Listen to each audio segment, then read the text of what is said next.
લીંબડીના Mandeep hall ખાતે ભાજપના સક્રિય સદસ્યોનું સંમેલન યોજાયું હતું। લીંબડી મંદીપ હોલ ખાતે ભાજપના 46મા સ્થાપના દિવસ સપ્તાહની ઉજવણી અંતર્ગત લીંબડી વિધાનસભાના પરિવારના સક્રિય સદસ્ય સંમેલનનું આયોજન કરવામાં આવ્યું છે। આ પ્રસંગે ધારાસભ્ય કિરીટસિંહ રાણાએ જણાવ્યું હતું કે ભાજપના કાર્યકરોએ માત્ર પાર્ટીનું બળ નથી પરંતુ પાર્ટીનું હૃદય અને આત્મા છે। ભારતીય જનતા પાર્ટીની સ્થાપનાથી લઈને આજ દિવસ સુધી અસંખ્ય ઘડવૈયાઓએ બલિદાનો આપ્યા છે।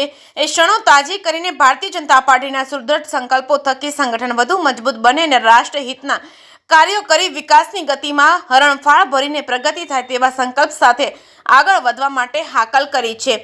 મંદીપ હોલ ખાતે યોજેલા કાર્યક્રમમાં જિલ્લા સાંસદ ચંદુભાઈ સિંહોરા, પ્રદેશ ભાજપ સંયોજક મનીષભાઈ પટેલ તથા ધારાસભ્ય કિરીટસિંહ રાણાની ઉપસ્થિતિમાં ભાજપના સદસ્યતા અભિયાન દરમિયાન શ્રેષ્ઠ કામગીરી કરનારા સદસ્યોનું સન્માન કરવામાં આવ્યું હતું। આ પ્રસંગે પ્રકાશભાઈ સોની, શંકરભાઈ દલવાડી, હરપાલસિંહ ઝાલા, વનરાજભાઈ રોજાસરા તેમજ અજીતસિંહ ટાક તેમજ કૃષ્ણસિંહ રાણા, ગોવિંદભાઈ લકુમ, જિલ્લા પંચાયતના સદસ્ય રમેશભાઈ સોયા, લાલજીભાઈ કમજરિયા તેમજ તનકસિંહ રાણા તેમજ લગધીરસિંહ જાદવ તેમજ વનરાજસિંહ બોરાણા તેમજ સંજયભાઈ સહિતના મોટી સંખ્યામાં ભાજપના કાર્યકર્તાઓ અગ્રણીઓ ઉપસ્થિત રહ્યા છે।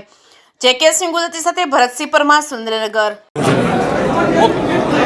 આજે લીંબડી મુકામે ભારતીય જનતા પાર્ટીના 46મા સ્થાપના દિવસ નિમિત્તે પાર્ટીના સક્રિય સભ્યનું સંમેલન મળેલું અને આ સંમેલનમાં પ્રદેશમાંથી મનીષભાઈ પટેલ મુખ્ય વક્તા તરીકે આવેલા।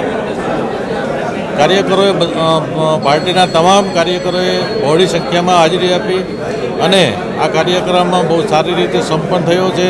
આ કાર્યક્રમમાં આપણા સનિષ્ઠ ધારાસભ્ય જેમના પાર્ટીનું વર્ષો સુધી આ વિસ્તારનું કામ કર્યું છે, એમના બાપુજી વખતથી આ વિસ્તારનું સારી રીતે કામ કરતા એવા છે એવા કિરીટસિંહ રાણા સાહેબ પણ ને માન આપીને બધા કાર્યકરો આ કાર્યક્રમમાં બહુ મોટી સંખ્યામાં હાજર રહી અને આ કાર્યક્રમ સંપન્ન કર્યો।